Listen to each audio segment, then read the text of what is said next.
wouldn't mind getting. All right, Tyler, it's comic book time. Comic books. Gotta make a Defenders. motherfucking Number 3. jingle. Really, so I'm really bummed you got the Namor. So Joe Jusko was another Alex Ross type back in the 80s and 90s, and he was famous for there's this She-Hulk poster. It's a double page spread, pin up, whatever you want to call it, but it's She-Hulk, and she's at like Muscle Beach in California. Yeah. And all these dudes around her are just like super ripped, and they're all lifting weights that are smaller than hers. Yeah. And she's got this gigantic weight in one hand, and she's got, she's a Amazon, right? But the thing about Joe Jusko is he, and Alex Ross does this too, to a degree, but he generally painted like real people and then just transformed them into heroes. So that's like a dude he knew who like posed like that, and then he did that. It's still great. Yeah. And he had a whole trading card set that came out just for him. He was really famous for that. Ross, I think, is the superior artist, I think. Wow. I do. Yeah. But here's the thing. You gifted is me the I want Daredevil. With the art that we're talking about, I really wish, and the last one I think is also the last one that I have is also a variant cover, but it's Mike Allred, so that's cool. I love Mike Allred. But I wish that it would have had the original covers for all 5 of these issues because the art is so fucking good. Yeah. I don't. 2 of them I don't, but and I love that. So I love that each issue of this is, by the way, Al Ewing and Javier Rodriguez and Paul Azuquita. No, that's Paul Azuquita is it's publisher. Al Ewing and Javier Rodriguez, and the art is. But I love how each issue is from a different perspective in each episode. Each time they're upside down. The character's perspective. They're Stranger's upside down. The and Surfer in this was one, down. of course, Harpy's we have upside Harpy. Down. Who is the High Priest? Betty Banner. Yes. Is this issue? Mm-hmm. So now they're in the 5th cosmos in this story, and we go from a largely science-based, mostly science to like pure magic. And this is like the beginning of magic and sorcery in Strange, the Marvel universe. Yeah, Strange kind of talks about it, how they're like, use your powers, and he's like, well, I can't because this is where the rules are being set. Yeah, it's so untamed. There aren't really any. Yet. Well, it goes back. It's the theme of this. I don't want to kill you all. It's the theme of the arc. There are no rules. They're having to break every rules through time and space to save everything. Right. They come from a place where the rules are pretty rigid, and every time they go back another space, there's less rules. So they're just having to. What the fuck do we do? Yeah, this actually makes me want to read Defenders Beyond. Oh, we'll do that because that's what comes after this. Yeah, we'll do that next because it's fucking just. But as great. Man, I want like. Maybe it's because we've been, watching, and my love for animation and watching X-Men 97, but this would be a fucking awesome TV show. Like an animated show. Yes. Like, oh my God. Yes. Ugh. If you could translate this art to animation, fuck yeah. Oh, yeah. I would, and then have like a different animation style each episode. Like, man, I would love it because like, I love this art so much, and I think it pops so well on a page that I could just imagine on screen. Mm. And again, what I thought was so interesting about this, and what I love about the medium of comic books, is just how well Ewing's writing blends with the art, and how it's that beautiful thing of like now we're seeing a lot more, and I've talked about it in other issues, and we've talked about other issues. The fact that like the art is such a huge aspect, and how much it's like this is a visual medium. Let's show our strength. Well, Let's show these crazy panels and break. And there are no rules. This book has no rules, man. It's going back through time. It's talking about the masked raider. Which the more I read this fucking series, I want to know more about that character.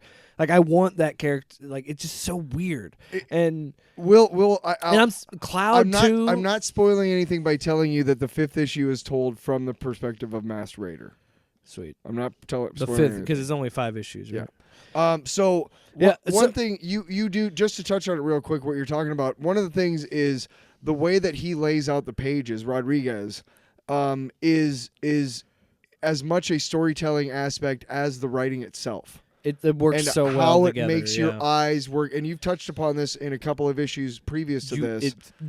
There's so many things happening in the background. Right, how it draws your eyes. So the more you look, and that's what I love it's really about cool. it. And it's like when there's a really good story and really interesting characters like this, where you go back and you read it a second time, or you know, like when we're doing this, where I'm looking through the book is like refreshing thing. You know, and just to see like, oh my gosh, all this was happening and I was focusing on this, but this was going on in the background. And there's so many aspects to that. Like when you see the symbols, when so the Moradun is who we saw at the last issue. Yeah. He's here. He again is part of like the creation of sorcery in the Marvel universe.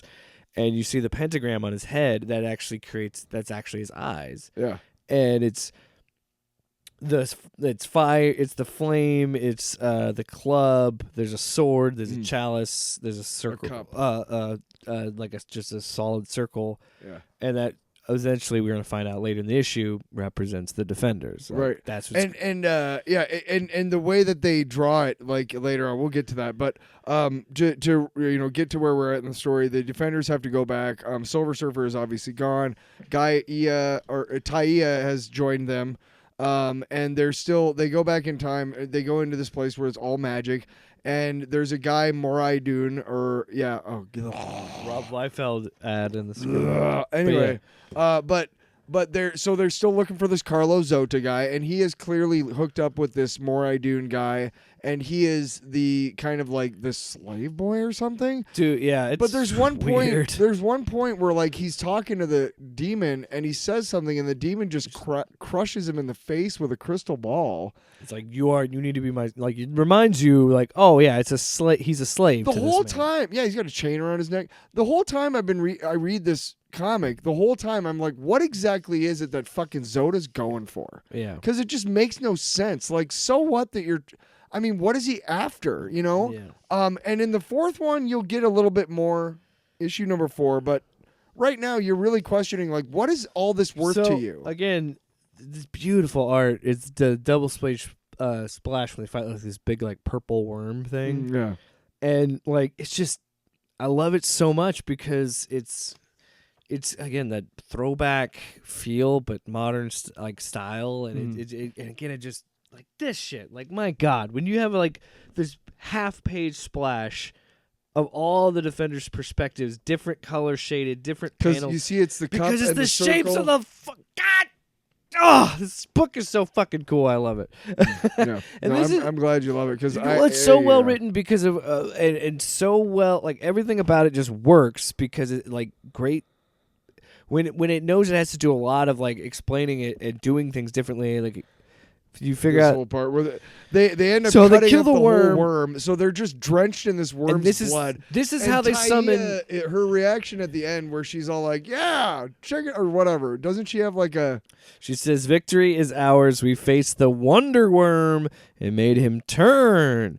Why fear him now?" Yeah. And then we see Moraiden rise from the blood, and he says, "I was just waiting for you to spill blood." So he starts to fight him. Blood can be a vessel. Yeah, or something. blood. Yeah. God, so fucked up, right? Because his blood is a door. All blood is for the right key. Ugh. Before could I only watch and wait for you to spill blood, as you must just to live. For life is horror. All life is horror. And Moraiden teaches that lesson best of all. Ugh. So then that, starts the whole fight. But then, we see all the perspectives of these different shapes that we saw earlier in the pentagram. And then that's when Doctor Strange puts it together and saying, like, we're not a team, we're a living spell, which fucking so good, man. Like, such a... Ewing has a way of making, like...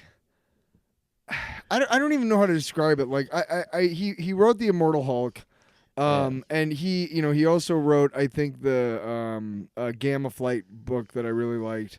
But I mean, he's just got a way of writing stuff that the way that it kind of reveals and everything, like it's kind of like it makes sense every time. You're not like, but it's also like, whoa, fuck yeah, you know what I mean?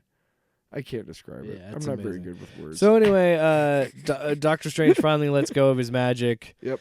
And he channels it into Harpy, and then she blasts him like Godzilla with like this mega beam of energy.